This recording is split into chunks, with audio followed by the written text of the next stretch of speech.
excellence in sports entertainment.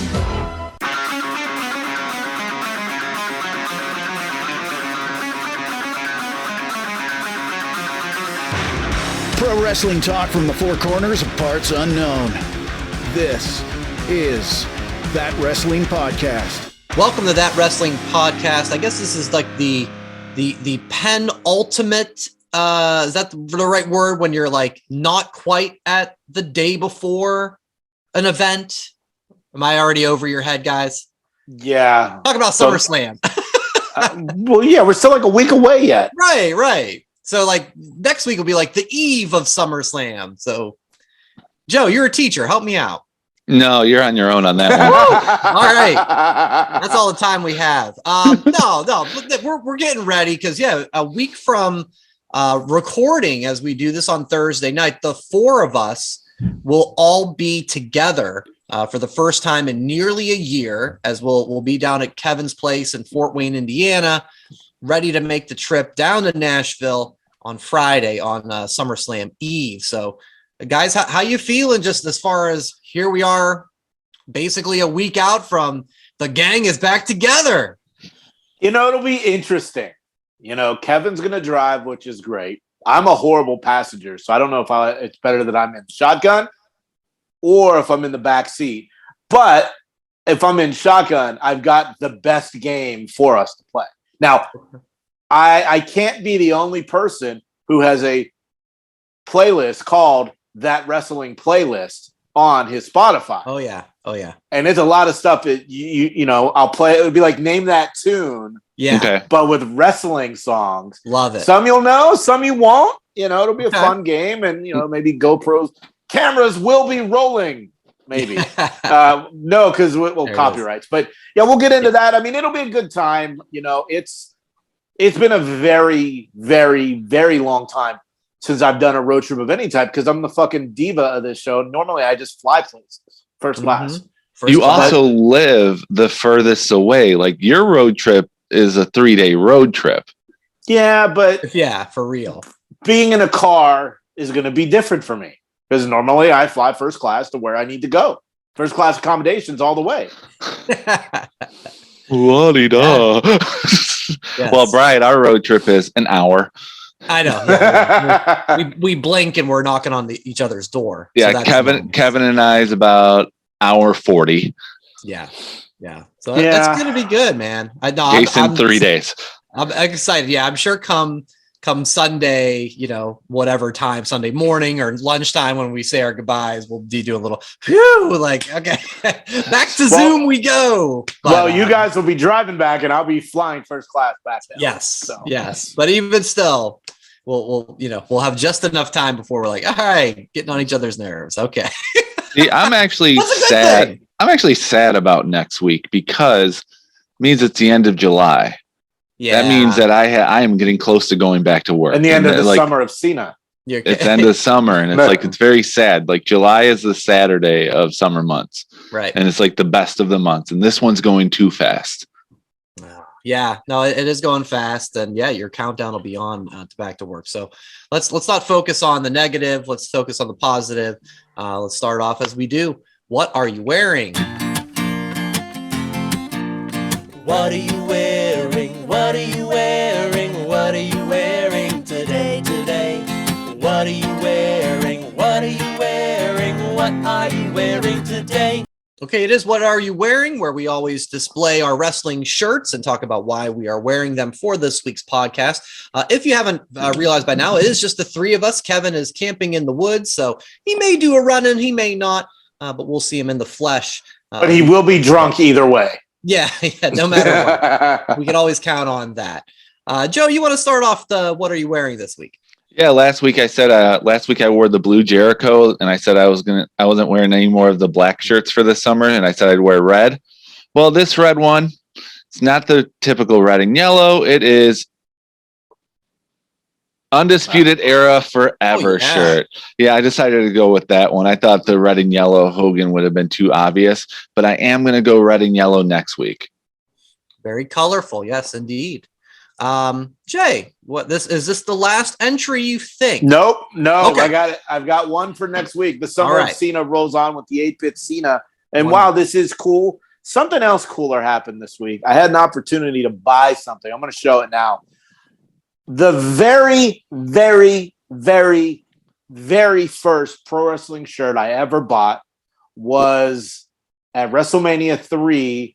I went to the Palace Theater in Greensburg, Pennsylvania to watch it on closed circuit. I bought a vintage. Now, it's not the exact shirt because it'd be really fucking cool if this was the one I owned 35 years ago.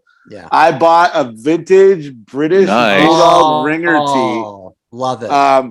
I don't think I'm going to wear it. It's kind of old and faded. Yeah. And I think it might be framed for the wall here in the office. But I saw it on eBay. It was only like $30. And I'm like, yeah. That's great. This is cool. So a little nostalgia memory there for me. And yeah. But yeah, Summer of Cena rolls on. I got at least one more, depending on what kind of mood I'm in after our road trip. Yep. It may continue through August. It may not. But if it doesn't, the stuff I've been picking up this summer, it's gonna be a great fall. What are you wearing? That one's gonna be tough to beat. That is. You almost made me sad again when you said when I was at WrestleMania 3 because it took me back to when all the kids on my block went and my brother and I were the only two who didn't go. I'm like, not again. But you were at the Palace Theater, so that's different. Yeah, right? Palace Theater, not the Superdome. I mean Silverdome. He said it, brother. Or the Palace. I got on just my ECW shirt on. I thought about wearing this because that was the first barbed wire match I ever saw. It was Sabu and Terry Funk, and it's been a minute since I've watched that, but I really think I'm gonna have a little more fonder memories of that match compared to the barbed wire everywhere match from Wednesday's Dynamite. So we'll talk about that later. We'll get into that. There's lots to discuss with that one.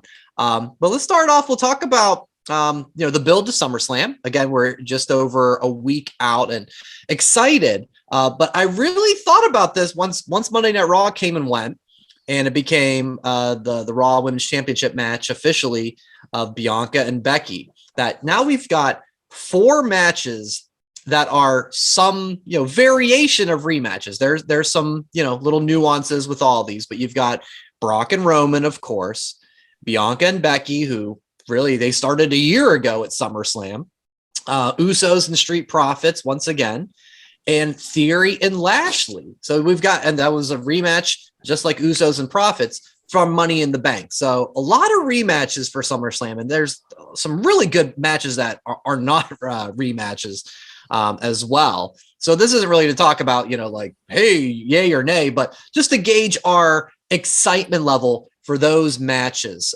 from 1 to 4, 1 most excited and 4 least excited of those 4 matches. Jay, you want to start us off? I'm pumped for all of them. I'm not going to lie. I was at Money in the Bank. I know you. I saw Usos. And you were at WrestleMania, jerk. And I saw Theory and Lashley, and I saw Brock and Roman, and I saw Becky and Bianca last summer at SummerSlam. Like, this is going to be outstanding. And with the other matches, the Logan Paul Miz, the McAfee Corbin, it's WWE makes you feel feelings. And the presentation that they put out makes me feel feelings. 5s across the board, or ones across the board. 1s across the board for all. Okay. All right. I love that optimism. Joe? I'm not 1s across the board because I'm really not feeling the Theory Lashley match. It's just a throwaway. There's no build to it because Theory is being built for his cash in.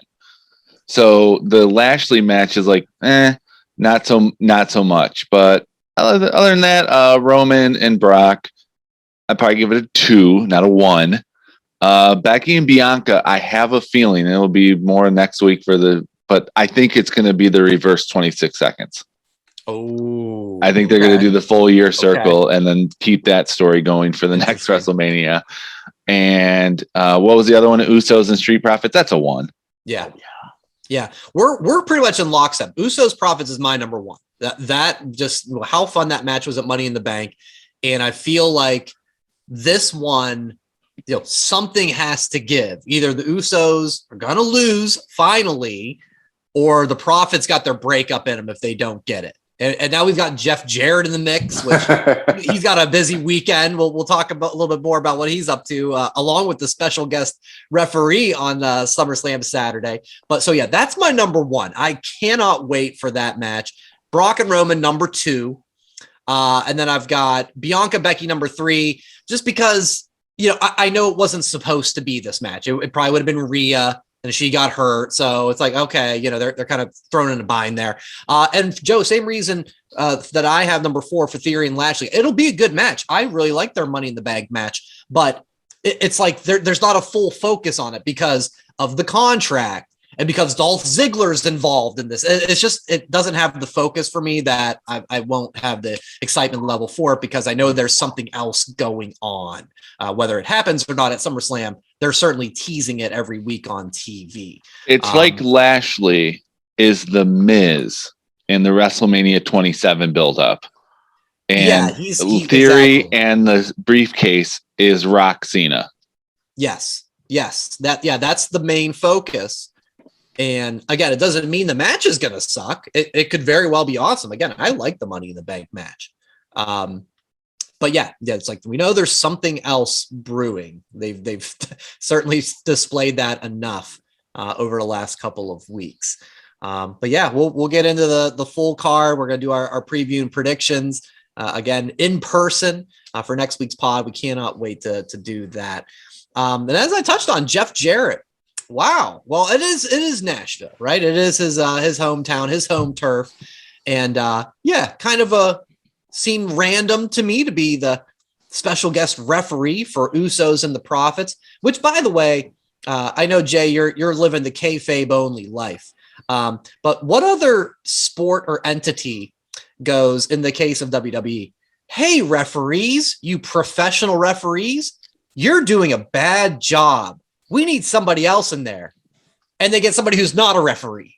Who doesn't do that? That's like the bulldozer driver. Ooh, you're not doing too good. Hey, grocery clerk, give it a whirl.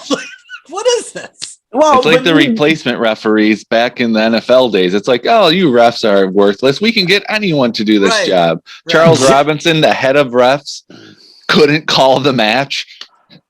Jeff Jarrett is wrestling royalty. 50 years in the industry himself, let alone his family's lineage before him.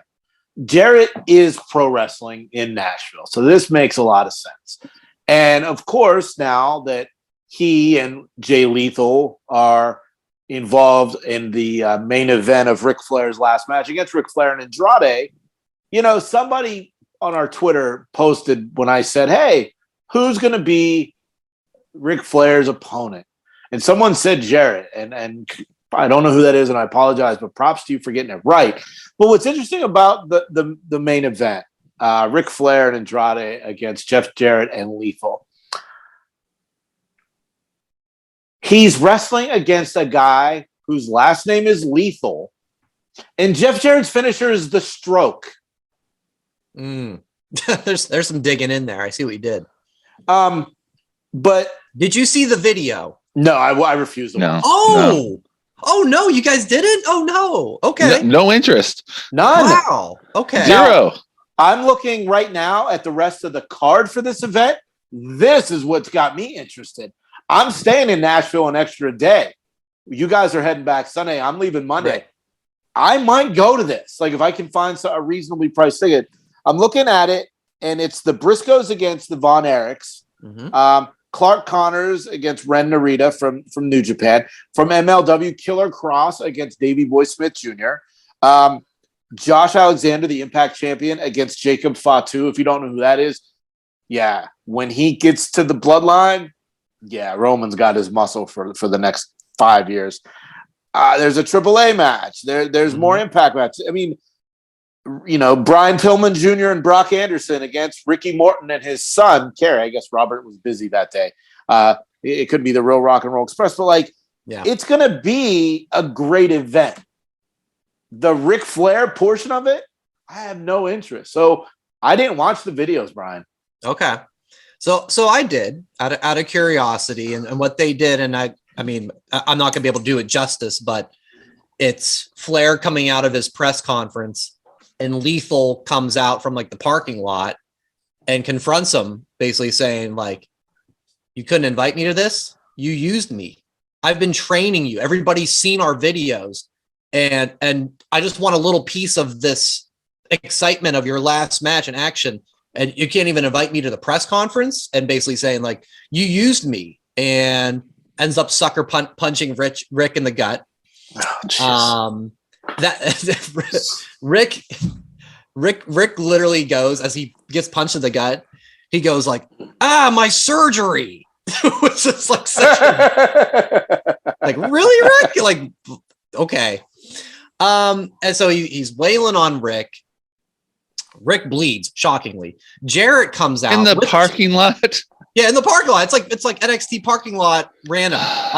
Rick is out there with David Crockett, one of the Crockett promotion people. And so Jarrett comes, and this is where it like starts to lose me. Jarrett comes and gets Lethal off, and he's trying to help Rick up, and Rick's just like, well, fuck you, Jarrett. I never liked you. And so Jarrett, after like a minute of like, Rick, I'm trying to help you up, Flair swears at him enough that Jericho goes, well, then fuck you. And he starts punching him. I love it. Like, Andrade's not there. It's just, it was, that's where it lost me. But the part with Lethal, I thought was actually really well done, of basically saying like, you used me. Like, I'm doing all this work for you and you can't include me in this last match. I thought his part actually was really, really well done. That got me going like, okay, there's something there. Was he talking to him like Ric Flair? No. He's just pissed off Jay Lethal. It was good. Okay. It was good. But then, like I said, like in the span of a minute of Jericho and like, Jay Lethal, get off, like leave Rick alone. And within a minute, Flair's like, fuck you, Jeff Jarrett. And he starts punching on him. And it's like, oh, okay. But yeah, you said it, Jay. The card itself, I mean, that's really cool. There's all kinds of talent, all kinds of great matches. I think the only one they that you didn't mention that they just started doing, they're going to do like a bunkhouse battle royal, which is like an old NWA Crockett staple Stampede match. Yeah. So that there's a lot going on there. Joe, I'm guessing though that nothing's changed in your desire or interest, right? Zero. I think you zero. Dud. Good. No, it's not going to be a dud. It'll probably be entertaining for the event up to the main event. But it's one of those cards where it's like, okay, I don't want to watch the main event. I'm going to leave before it's over. Honestly, it's kind of dumb that his last match is a tag match. I understand why, but it's dumb. Yeah. And then I also he probably has 4 or 5 bumps that he'll do in the match, and that's it. And that'll be where he flips over the corner, runs across, jumps off the top rope, and gets a punch in the gut. The one where he falls flat on his face, the Flair flop. Yeah. The begging for mercy in the corner, the cowardly thing. So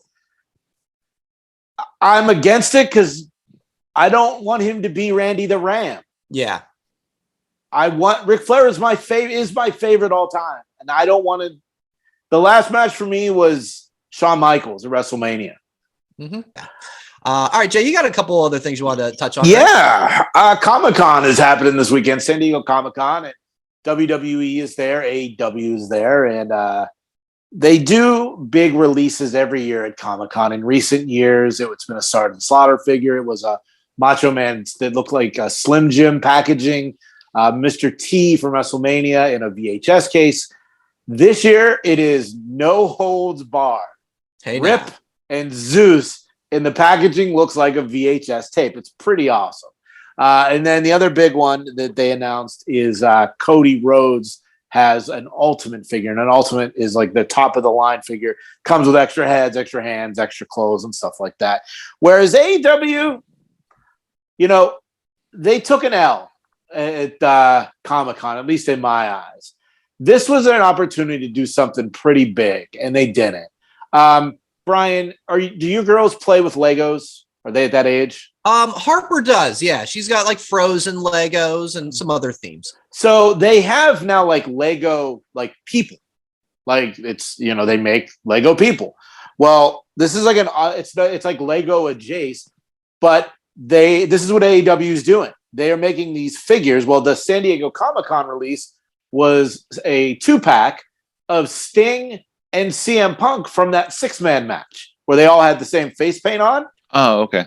But no Darby. Sure, yeah, no Darby. Like, really? You Oh, make just 2 of them. Okay. it's just Punk and Sting. Yeah. No Darby. Doesn't make any sense. Now, Well, those are Tony's favorite collectibles. I know. But they also around this time of year, though, the other exclusives come out and they talk about what's coming from Mattel. Mattel is putting out an AJ Styles from his brief stint in Nitro as Styles Air. Wow. Short haircut, Nitro t-shirt. They've got a Jeff Jarrett on the way. They've got so many good ones coming later in the year. But then on the flip side, Ringside Collectibles, they have exclusivity with AEW, and they put out their own exclusives. They have from the First Dance a CM Punk figure packaged in what looks like an ice cream bar package. That's fun. Yeah, and the figure comes with an ice cream bar in the wrapper, one out of the wrapper. The Larry hoodie that Punk wore when he returned. Lots of cool stuff coming from there. But I feel like AEW dropped the ball at Comic-Con with their little, mini mashers or whatever they're called. And the fact they couldn't include Darby, really, come on. It's a random one. Yeah. And then one other thing I want to talk about that we never talk about because it's on when we're recording, Impact Wrestling just celebrated its 20th year in existence with no breaks. So they've been around 20 years, which is pretty outstanding. I watched Impact from last week. Last Friday, I watched Thursday night's show. And I'm going to say it. That is the best wrestling show on TV. It's a 2-hour show. And, their roster, I mean, it's a mix of young guys, veterans. How they made me care about Eric Young after how horribly he was misused in WWE, I'll never know. James Storm came back and did like a one-off, which was awesome to see him. Josh Alexander is their heavyweight champ. He's going to be a big star in the future. Bullet Club, they have their own version against a group of former Ring of Honor guys called Honor No More, which is pretty cool. The women they have, the Knockouts division has always been outstanding. So do yourself a favor, watch Impact. You can watch it on YouTube if you don't have, Joe, I know you have like weird cable and internet and YouTube I have TV. cable, And all that I have stuff, YouTube TV. Yeah, all the same thing. Watch Impact Wrestling. Like I started watching a little bit of tonight's show before we started recording, and it was a Knockouts tag match. Deonna Purrazzo and Chelsea Green against Jordan Grace and Mia Yim. It was a fucking awesome match. So watch Impact. Watch Impact if you can, because it is the best wrestling show. Like I didn't fast forward anything last week, and normally I fast. For someone who hasn't watched it in a while, does it have any threads similar to AEW or WWE? And I know they had, it was probably maybe a year-ish ago that they had their AEW crossover stuff with Kenny Omega and all that's the done. Brothers. Well, I know it's done. Done. I'm saying, but like, I'm gonna make sure I say this right. Like the feel of the show. Any similar, like sports entertaining-ish. Or more just, I mean, they have their everything stuff. I mean, they had a skit with Rosemary going to the ninth realm with Taya to find Havoc. Like they have their bits. Got it. Okay. But as far as in ring, so good. Sami Callihan, Moose, and a lot of guys I've never even heard of, but they're so awesome. I mean, Myers is there. Cardona's even there, and I don't even like him, but once he's not hurt anymore, it's a good wrestling show. just watch it on YouTube. Give it a chance. Give Impact a chance. Hashtag. They truly have been the cockroach of professional wrestling. Right. We've always thought like, it was Spike TV and it was, live on Mondays against Raw for a couple weeks, and then it was, on the Or it was weekly pay-per-views. It was Fox Sports Detroit at 1:00 in the afternoon on a Friday. Well, I mean, they were on like Pop a travel TV. channel for a while, Yeah. Pop TV for a while, Destination America. Right. Yes. All these things, and they've. Is this like a lightning round? Okay, all the networks that Impact is in on, and go pay-per-view, Fox Sports. That might be for the car ride. Spike TV, Pop, and YouTube. Jesus. They're on. And their shows are up on YouTube right away. Impact Plus. I subscribe. I resubscribed, and I go back and watch some of the old Hogan era, main event Mafia era, Bischoff, and in the early days of AJ Styles, Samoa Joe. Yeah, the Asylum years. Like, which that is on Pluto TV too. That's where I watch like all the old ones, and they show newer stuff too. Now it's not like this week new. Like they'll be like a month behind, kind of like the way Raw is on Hulu. It's like a month behind. That's the way it is on Pluto. So that's where I catch up on it sometimes. Yeah. And I know we don't talk about Impact a lot just because it's on when we're on, but I wanted to get that out there. I really enjoyed it. Now with our YouTube channel being what it is, maybe I'll start that Impact Wrestling podcast, YouTube exclusive show. I don't know. Yeah. We'll find out. And you mentioned like the roster. Yeah, they've really were one of the beneficiaries from these massive layoffs that WWE has. You mentioned that women's tag match. Chelsea Green, WWE cut. Mia Yim, WWE cut. Deonna Purrazzo, WWE cut, right? So yeah, if somebody is like thinking like, Ickity Impact, like, no, these are people that you saw on WWE programming or NXT, right? So you have a better chance to show off your skills on Impact than on All Elite because you'll be introduced one week and then on Dark for the next month. Yeah, there's that too. Let's move on to AEW. Yeah, that's good enough a transition as anything. This was hyped up pretty big. I was excited. The barbed wire everywhere match. At the time of texting during the match, Joe, you had not seen it. Have you seen it? Or have you seen clips? Yeah, I was an hour behind because I had softball last night, so I didn't get home till 9. So I just was an hour behind everyone. So when I was getting the text messages of "Are we live?" I'm like, I'm just not going to look at the phone because I think when you said "Are we live?" is when Jungle Boy came down. Okay, yeah. So yeah, you're still a little behind. All right, so me and Jay, I know we have the similar. Well, we know what we're all thinking, I think, but we want to get your reaction then first to what you saw and what you liked or maybe not liked. I didn't like any of it. I'm not gonna lie, I didn't like any of that match. So barbed wire was like Jason said on Twitter, barbed wire somewhere or someplace, whatever you said, but it started bad, but then the train just crashed once Ruby was taken out and they couldn't unlock the cage, but everyone just slid out anyway. I'm like, this has just got to beyond ridiculous. And, Eddie missing the punch, but Sami selling it. That was bad. This is live TV. This is on a major cable network. This was your showcase and you blew. It's like De Niro and Copland, and you blew it.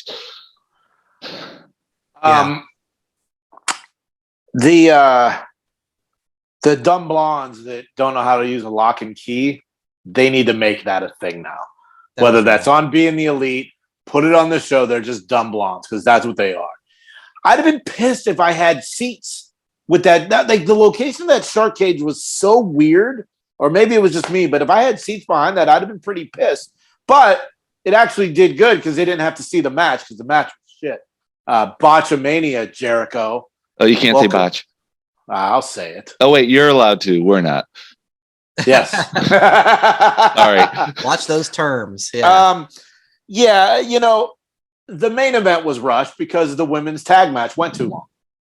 That the whole now I haven't read that anywhere, but when that match started, the women's match, it was 6:30 or 8:30 or 9:30 9:30 Eastern. So that match went about almost 10 minutes. So the main event was rushed, and you could tell every bit of it was rushed. Yeah. And I still don't know why Jim Ross needs a televised entrance every week. I have a theory on that. I think this is his Kobe Bryant going to all the arenas in his last year. You think? Okay. I do. That's the only thing, because it's one thing to do that, once or twice to like kind of show that, it's the new, the next hour of programming. But it feels forced after probably about a month of that now. And that's my only thing, is that they want to give JR the hero's welcome on television to do all these arenas that, maybe he's doing for the last time. Well, according to JR, it's to increase the ratings of our I know, right? Yeah. And then didn't those ratings plummet the overnights? Low attendance, low viewership. Like they said it was a sellout, but it wasn't even close. And you'd see on TV too, the top was like all tarped off. Yeah, it was. Yeah. It was not a good show. I feel bad. I feel bad because Jericho has now been in like 2 major TV f-ups. The ball pit from Blood and Guts. And why did he win? Yeah, because he's a painmaker. The painmaker doesn't lose. It's like Balor when he was with the demon. Once you lose as a painmaker, you can't bring him back. Yeah. Okay, I'll go with that. I'll buy that. But I'm sorry, I made sense of AEW booking. That's probably not what they were thinking, but that's what I was going with. I mean, you said the shark cage fiasco. I actually liked the start. I love the imagery of Justin Roberts with the barbed wire around the microphone. If you want to say your match is barbed wire everywhere, that's a nice touch. I was like, okay, here we go. And I love, that's Eddie Kingston, right? Crazy, I don't give a F. Eddie Kingston comes down and takes it and just starts beating Jericho. It's like, here we go. This is fun. And then it just got downhill. And that when the shark cage fiasco happened, I went, oh my God, oh no. And hey, thank goodness those guys could slip through the bars. I don't know how Hager could get out. I think he climbed over, there was that long gap. He didn't slide through. I think he jumped through. Oh my God. Yeah. So that was a mess. And I've watched that clip of Eddie and Sami and Jericho 500 times. I don't know what was supposed to happen there. Eddie does the backward kick nut shot, and Jericho goes to hit him with the barbed wire, but he spins away, and then Eddie goes to do the back fist, but Sami, who just taken the nut shot, is grabbing the back of Eddie's hand. So is he trying to protect him, but then Eddie misses, and Excalibur's he hit him with the back fist, but no, he didn't. And I have no idea what was, and then all of a sudden, Eddie just kind of threw Jericho off the ring to the barbed wire. It was so clunky. It was just so clunky. Yeah. And I think that's the thing. If I think barbed wire matches, I don't think I mentioned Sabu and Terry Funk that I saw back in the day. They're usually not great. I don't think anything I've seen barbed wire is good as a selective spot. Wasn't barbed wire used in that Mania match with Edge and Mick Foley, right? Was with the flaming Mr. Sacco was covered and Mr. Sacco was covered in barbed wire and went in Lita's mouth and she was bleeding from the mouth. And maybe at the ECW One Night Stand they do a little bit, but when it's the highlight where they have to have 10 to 12 spots of everywhere. It's everywhere. I just think it loses. Some places. Yeah. It loses its appeal. Right. And from an impact standpoint, right. It's how many times can you see a guy fall into the barbed wire? Every time it is less and less impactful for the viewer, I think. So maybe lessons learned. I don't know. Oh no, Tony will do it again. Yeah, I gotta agree with you, Brian. When it's when it's at the beginning, you're ooh, and then after the 4th or 5th time, you're right. Oh, he hit him with barbed wire. you know what's going to happen? He's going to hit him with barbed wire, and then he's going to fall on barbed wire. And then when he gets up, because it's everywhere, Joe. Yeah. I don't know. I think it was a and the big ending is going to be he's going to fall into barbed wire. Right. Book it. Yeah. $1 million. By God. Not so much. But so AEW related, and they were promoting this during Dynamite show. We got the Ring of Honor Death Before Dishonor pay-per-view this Saturday. So Tony Khan, I looked up, it was March 3rd that he purchased Ring of Honor. So we're about at the 5-month point basically. How do you guys feel like it's been presented? It's been obviously they don't have their own television right now, so it's integrated a lot in AEW programming. You guys enjoying this so far? What do you want to see kind of moving forward with the ROH brand? It is it's been very confusing the last few months, to be honest with you. But I think what our Ring of Honor needs to do is they need to figure out what they want to be. They need a TV or streaming deal. Let them be what WWE Network NXT was. Let them be a 1-hour show, 4 pay-per-views a year, and the best way to jumpstart this and to get the deal is have an ex-WWE guy win the title. Claudio and Gresham on Saturday night is going to be for the Ring of Honor title. Let Claudio win. I think that's the first step. That card, as of right now, only has like 4 matches on it. But of course, if it's Tony Khan related, there'll be 17 by the time it actually happens on Saturday. Yeah. Of course, the other match on the card, FTR and Briscoes 2. 2 out of 3 falls. If you haven't watched the first one from the show in March, do yourself a favor. Take 30 minutes and watch it. It was a fucking awesome match. And I am so pumped for this one. But, Ring of Honor just, they got to figure out what they want to be. Is it going to be not necessarily developmental, but like a minor league, or if it's going to be just another promotion? Are the Ring of Honor guys going to show up on AEW? Or, Jonathan Gresham is your Ring of Honor heavyweight champion, and he's been on Dark for weeks. Mm-hmm. Yeah, and Rampage a little. Yeah, right. You know what I mean? Like, yeah, if you got to put those guys on the A show, Dynamite. I am looking forward to seeing what happens next. I am working on a roster split of my own. Eventually, I've got some travel. Maybe we'll brainstorm in the car next week. We have some time. Yes. Yeah. So. Oh, look at the time! We gotta go. I mean, the good thing. Oh, we got 6 hours left. Oh shit! All right, let's talk tag teams. Jason's got his notebook. Can you hold off until we get to Kentucky, please? No, just kidding.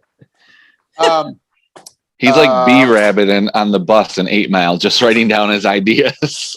Oh yeah, B-Rabbit. Spaghetti. That's a good one. Yeah. The pay-per-view is $40. It's a good buy. It's not too expensive. It's not $75 like UFC. It's a good, easy, and it'll be a good night of wrestling. If you're inclined, definitely do it. I'm going to be with family. I'm going to figure out a way to watch it because I want to see that tag match more than anything after watching the first one. Joe, your ROH feelings and kind of what can they do, if anything, to make you feel more invested? I think they definitely need more TV time, and I agree with Jason with the ROH should be the NXT of AEW. What they've presented takes me back to early 1998 when Cornette brought back the NWA to Raw, and it was like its own. They had their own champions and they had their own brand, but it was barely presented, and eventually it went away and no one gave a crap whatsoever. That's what ROH is reminding me of on AEW. It's like, oh, we got a pay-per-view coming up. We might as well put some guys on there. We'll just throw them in there sometimes. They haven't really promoted, but with no TV or no streaming deal, you got nothing. That's how Vince McMahon bought WCW for nothing. And it's because there was no TV deal. No TV, no streaming, you have no brand. Tony's got to find a way to get eyes on that brand only. And I read, because he did do a media call this afternoon to promote ROH and said, he's had discussions with Warner Discovery, and he's confident that something's going to happen, but it has to be, all has to fall into place as far as like a television deal. I like your 1 hour idea, Jay. I think that's a great sweet spot for that brand. And I think, I put it in my head and I kind of compare it to how a lot of NXT 2.0 has been, where it's been guys and girls from the main roster coming down, of the Natties and the Dolph Zigglers, right? And I think that's okay later on down the road, but right now that's where they're at, because it's Claudio challenging and it's FTR, right? As an AEW roster going against the Briscoes, right? So I think for me, I'm going to want them to have that clear division, figure out what that is, with whether it's ROH, holdovers like Gresham and the Briscoes, and making them, the bulk of your roster, and then taking maybe some of those AEW guys and girls that aren't getting a lot of time except on like the dark shows, like the Lee Moriartys of the world, and maybe Dante Martin, and they're like, okay, you're ROH now, and then maybe later you can have like some crossovers. But that's where I think needs to happen next. Again, yeah, TV is going to be big if and when it does happen, and that's where it'll start for me to really get that investment. So I'm not going to get Saturday's pay-per-view. I'm sure it'll be great because look at the names involved and look at the matchups, right? No doubt about it. But yeah, it's not there for me yet, because it's like, why would I be invested other than these are going to be good wrestling matches? You can put on good wrestling matches, but there's got to be something more for me. And I hope that it'll be, as it comes, whenever TV and everything else come for the brand. If only you had a podcast you could host about wrestling that would give you a reason to want to watch it. But hey, whatever. Brother. Well, the thing is, it's like they already have their. They already have their. You got nothing for me. You got no response. Damn it, yeah. I was gonna say they already have their. They already have their at-home performance center. They could use Daly's place as a ROH headquarters. Oh wow, yeah, bring back Daly's. Well, now I wonder if Daly's place is in use now. Yeah, they're using concerts and events are happening. One day a week. Use the Nightmare. It's their building. Factory. They can use the Nightmare Factory. Well, that could be interesting too. Yeah, that would be interesting. The ESPY award winner, Cody. Congrats. Future Twippy Award winner too. I'm predicting it right now. We got some time here for the ballots. No one's going to top it. No, it's not going to happen. We got 5 months. Who knows? Maybe. Well, I'm going to a few more events this year, and when I go places, shit happens. Right. So it's true. Right. Bray Wyatt's going to, take the Money in the Bank briefcase and Cody's cash bigger. in at SummerSlam. And I am going to All Out. So we're going to get Punk and Moxley. We're going to get Omega return with the trios titles. That's a rumor. Yeah. So yeah, where I go, things happen. Okay. Well, so far that's been a proven commodity. So yeah, there's still time, Joe. There's still time. They're not counting the ballots yet. We talked earlier about SummerSlam. Yeah, me and the boys are excited. And yeah, Nashville, of course, has the nickname of Music City. And so we kind of came up with an evergreen topic that we could use for this week's 5 count. We could probably bring this up every 6 months. Talk about wrestling's theme music. And that's always such a important part to a wrestler. When they have good theme music, it just really adds so much. Of course, you think about If You Smell with The Rock and the Glass Shatter and Real American, right? It's always a big part of the character. So for this week's 5 count, our topic is top 5 wrestlers who need new theme music. That Wrestling Podcast presents the 5 count.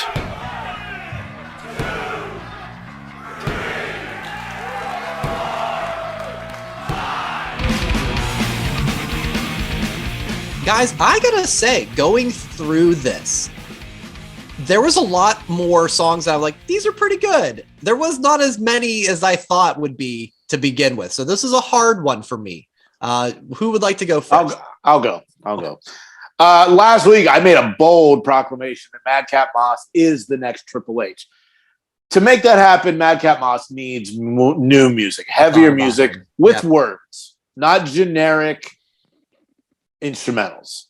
Number 4 with her recent attitude change, Cora Jade, she's got like a poppy punk song. She needs like a darker, gothier song than what she's got now. Number 3, when she returns, which hopefully will be next Saturday at Nissan Stadium in Nashville, Bayley. When she came back, or when she cut her hair, her music sounds too much like a mix between Seth Rollins and Roman Reigns. Mm-hmm. So I think with her returning, she needs something else. I don't know what that is, but she just needs something else. Number 2, and you guys are going to be shocked when I say this. Ronda Rousey needs new music. Okay. She's probably going to lose next Saturday. She's probably going to go away till probably the Rumble. When she comes back, make her be the full-blown heel. Just have different music. Mm-hmm. I love Joan Jett, but Ronda Rousey needs music. And finally, number 1, Chris Jericho. Oh, okay. I see what you did. No music. There. I see what you did. No music. Mm-hmm. None. Yeah. You don't deserve to sing my songs. And he just comes out to no music. Didn't Ziggler do that? What's that? Didn't Ziggler do that too? Well, he came out to everybody else's and did everybody else's. And then he came out gimmick. to nothing. Yeah. That was a weird time. That's my 5. See, that's a good one because that's not a Judas sucks. Judas is a great song. You need a new music for your character. So that's a great reasoning. And an FU to the fans. Yeah. Joe, you want to take this one next or bring it on? Sure. This was tough for me because it's like a lot of the music was just like, oh, it's okay. That's okay. Yeah. But it went with, it's okay. And so is the wrestler. They're okay too.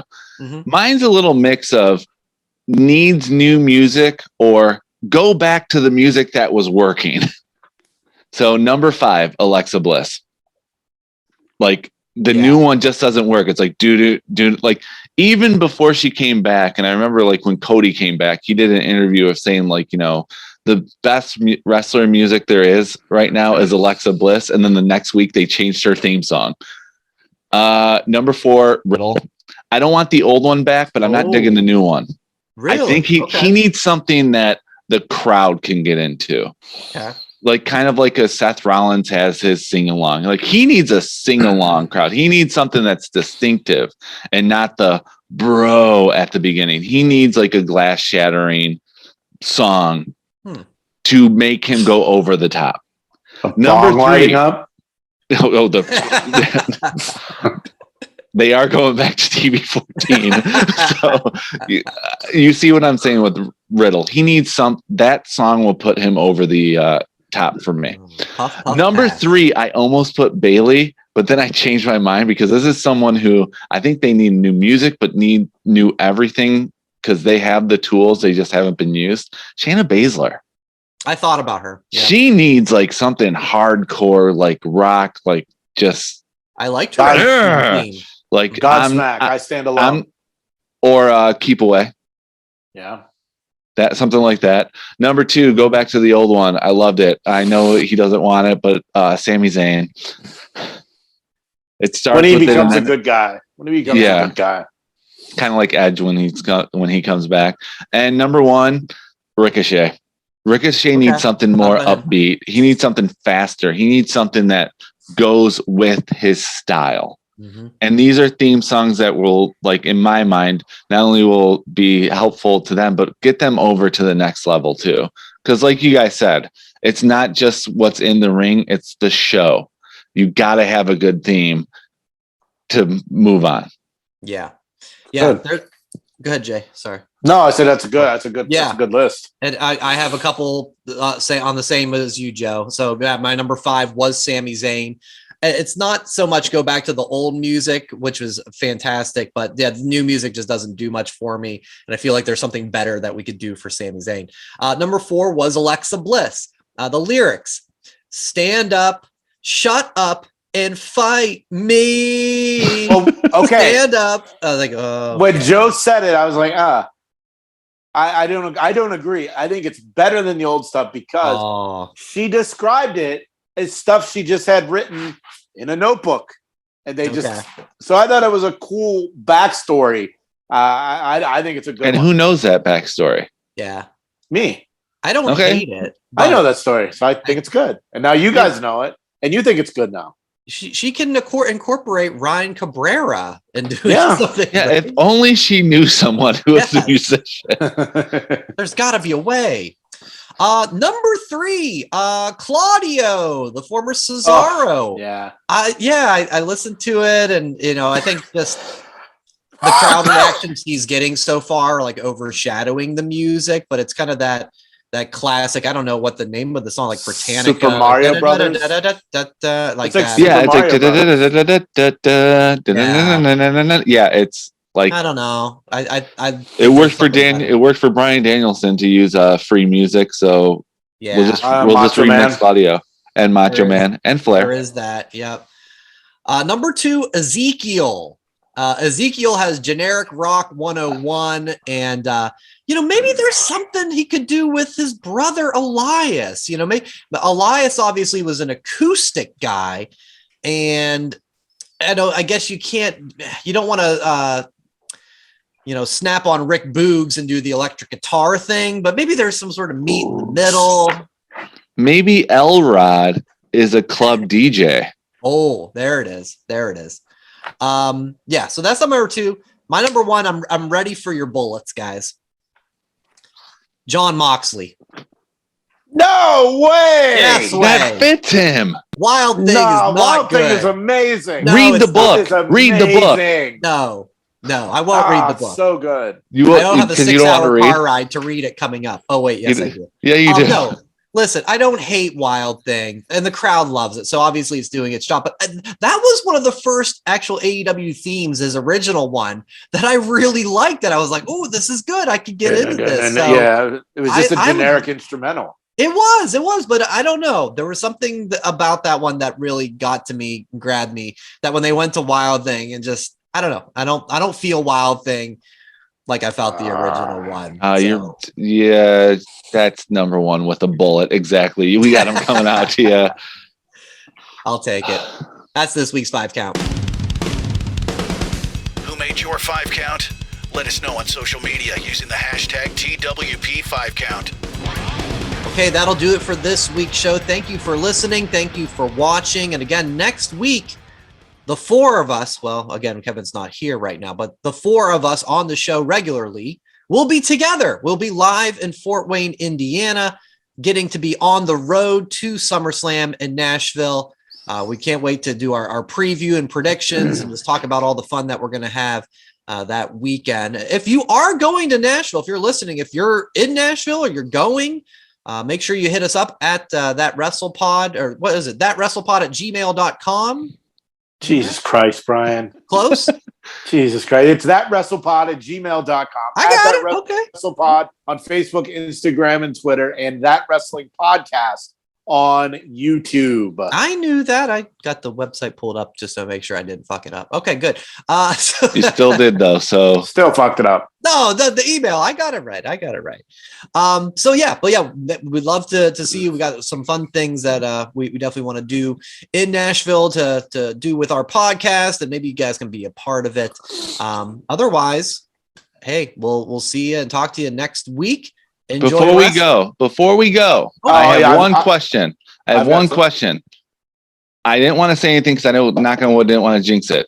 When Brian wasn't here, Jason made it a point to mention 9 times. I was just getting ready to do it. And Kevin was like, off the hook. Why does Kevin get off the hook, Jason? Oh, no. I was literally waiting until Brian says what he says. Go ahead, Brian. Finish it.